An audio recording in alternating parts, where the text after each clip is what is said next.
패치 오그멘테이션에 대해서 발표해 주시겠습니다. 안녕하십니까. 저는 경북대 윤종필입니다. 제가 오늘 말씀드릴 내용은 패치에 대한 내용이 되겠습니다. 로테일 커브 테어 중에서 매시브 테어는 아직까지도 해결이 잘 안 된 분야인데, 이렇게 디펙트가 큰 경우에는 수처브릿지를 걸어도 허공에 이제 실만 가득하거나 아니면은 싱글로를 굉장히 이렇게 약하게밖에 봉합이 안 되는 그런 제한점을 가지고 있습니다. 그래서 이런 패치라는 개념이 도입이 되었는데, 패치의 역할은 메카니컬 서포트를 통해서 텐션이 많이 걸리지 않게 해주고, 그래서 힐링 리스판스가 잘 일어나도록 바이올로직하게 도와주는 역할을 하게 됩니다. 그래서 라이트 매시브 테어에서 이런 패치를 이용해서 인터포지셔널 그래프트나 아니면 오그멘테이션을 해주자는 그런 논문들이 이전부터 많이 나오고 있었습니다. 패치에도 몇 가지의 종류들이 있는데요. 다른 동물들의 조직을 사용하는 제노그래프트, 그리고 그래프트 자켓처럼 휴먼 더말 매트릭스를 사용하는 알로그래프트, 아예 새로 만들어진 신테틱 그래프트, 그리고 마지막으로 자기 몸의 조직을 사용하는 오토그래프트, 이렇게 네 종류의 다른 패치들이 있습니다. 그럼 언제 이런 패치를 사용하느냐, 이런 적응증에 대한 고민이 필요할 텐데요. 만약에 리페어가 너무너무 잘 된다고 하면은 패치라는 걸 처음부터 생각할 필요도 없을 것 같고요. 그리고 뭐 리버스나 LD 트랜스퍼 같이 리페어가 아예 안 되는 경우에도 역시 패치를 쓰는 게 별 의미가 없을 것 같습니다. 그래서 결국은 우리가 리페어빌리티가 조금 있을까 없을까 고민이 되는 이런 중간의 회색 지대에서 그래프트 브릿지 같은 이 패치를 사용하는 수술들을 고민하게 됩니다. 저는 뭐 제 방법을 소개해드리면 먼저 패치를 써야 될 정도로 좀 심한 케이스에서는 이런 본메로 스티뮬레이션을 통해서 약간 힐링을 돕는 이런 프로세스들을 먼저 시행을 하고요. 패치는 뭐 오토와 알로를 쓰는데, 오토를 쓸 때는 텐서 파샤라타를 이렇게 조금 열어서 떼서 사용을 합니다.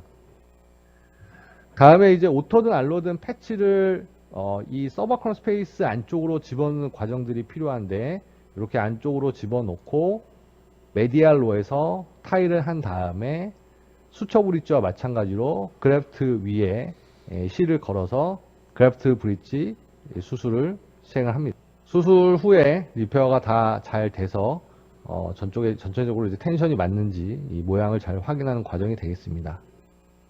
지금까지 나온 문헌들을 찾아보면 대략 한 13편 정도의 패치를 다룬 임상 논문들이 있었습니다. 이 논문들 중에서 컨벤셔널 리페어나 파샬 리페어 같은 컨트롤 그룹과 비교한 논문은 총 4편이 있었고, 그 중에서 3편 정도는 패치를 사용한 게 임상적으로 결과가 좋았고, 한 편은 유의하지 않았다고 결과를 보고하였습니다. 수술 후에 MRI나 초음파로 팔로업 레디올로직 이벨루에이션에서 아나토미컬 아웃컴을 봤던 논문은 3편이 있었는데, 그 3편 모두 컨트롤 그룹에 비해서 패치를 사용한 그룹이 리테어 레이트가 감소하였다는 결과를 보고하였습니다. 저희도 패치를 사용한 케이스를 한 21케이스 정도 정리해서 보고를 하였는데요. 패치를 사용한 그룹이 그렇지 않은 그룹에 비해서 리테어 레이트가 유의하게 감소하였다는 좋은 결과를 보고한 적이 있었습니다. 패치의 종류별로 결과를 정리한 시스템 리뷰를 보면, 제노그래프트는 결과가 비교적 좋지 않으므로 추천하지 않는다. 알로그래프트는 예후가 비교적 괜찮다. 신테틱 그래프트는 인커리지먼트 하지만 아직까지는 에비던스가 그리 많지 않다라고 정리할 수 있을 것 같습니다. AES, ES 멤버들에게 퀘스천에어로 설문을 한 내용이 있었는데요. 만약에 일리페어블한 로테일 컵 테어면 어떻게 하겠냐? 파샬 리페어를 하겠다는 대답이 한 86%, 데브리망이 한 64%, 탱넌 트랜스퍼를 하겠다는 게 28% 정도 됐고요. 만약에 알로랩트를 사용하겠느냐 하면은 프라이머리 리페어에서는 11%가, 그리고 리비전 케이스에서는 45% 정도가 패치를 사용하겠다고 대답한 설문이 있었습니다. 패치를 계속 사용하다 보면 이런 그래프트 브리지 같은 오그멘테이션 말고도 좀 더 심한 케이스들의 패치를 적용하고 싶은 마음이 생기게 됩니다. 비교적 나이가 젊으면서 굉장히 리페어러블해서 리페어가 어려운 경우에 이제 SCR을 사용하게 되는데요.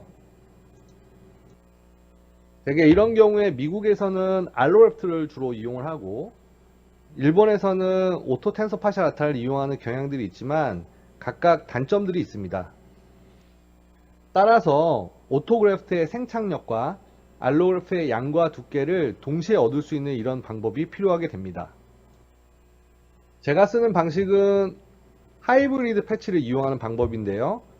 이렇게 오토 텐서 파샬 라타를 떼서 오토그래프트를 준비를 합니다. 그리고 이 오토그래프트를 알로그래프트와 같이 이 하이브리드 방식으로 이용해서 아티큘라 사이드에는 오토가 위치하고 버자 사이드에는 알로가 위치하는 이런 방식으로 그래프트를 준비합니다. 위에서 보면은 이렇게 알로 더미스가 보이고 밑에서 보면은 오토 텐서 파샬라타가 보이는 모양이 되겠습니다. SCR은 뭐 다른 방법과 비슷하게 사용하는데요. 보통 8개의 포탈, 그 다음에 3개의 컨벤셔널 포탈을 쓰고요. 3개의 글래노이드 포탈을 쓰고 2개의 휴메랄 포탈을 쓰는 식으로 진행하게 됩니다. 이 SCR 수술 방식 자체는 뭐 다른 셈들과 거의 대동소이하고요. 실이 꼬이지 않도록 이 하이브리드 그래프트를 서버콘 스페이스로 잘 집어넣고 픽세이션을 하게 됩니다. 그러면 이제 관절면 쪽에서는 오토그래프트가, 그리고 버잘 사이드에서는 알로그래프트가 위치한 이런 하이브리드 그래프트로 비교적 두껍고 튼튼하면서도 바이올로직 액티비티가 좋은 그래프트를 얻게 됩니다. 결론을 말씀드리겠습니다. 우리가 본 디펙트가 있으면 본 그래프트를 하고, 카트리지 디펙트가 있으면 오츠나 ACI 같은 카트리지 그래프트를 하라고 배웠습니다. 그러면 로테이트 커프 테어는 결국 익스텐시브 소프티슈 데피션시인데 왜 소프티슈 오그멘테이션을 하지 않을까요? 따라서 우리는 이런 디펙트가 있을 때 반드시 오그멘테이션을 해주고, 앞으로는 바이오 커피빌리티와 힐링 포텐셜이 가진 오토그래프트, 그리고 양과 스트렝스가 충분한 알로그래프트를 이용해서 이런 장점을 모두 가질 수 있는 또 새로운 패치를 또 개발하고 연구하는 것이 필요할 것 같습니다. 경청해 주셔서 감사합니다. 예, 수고했습니다. 다음 마지막 연재로 클리니컬 아웃컴 오브 다이버스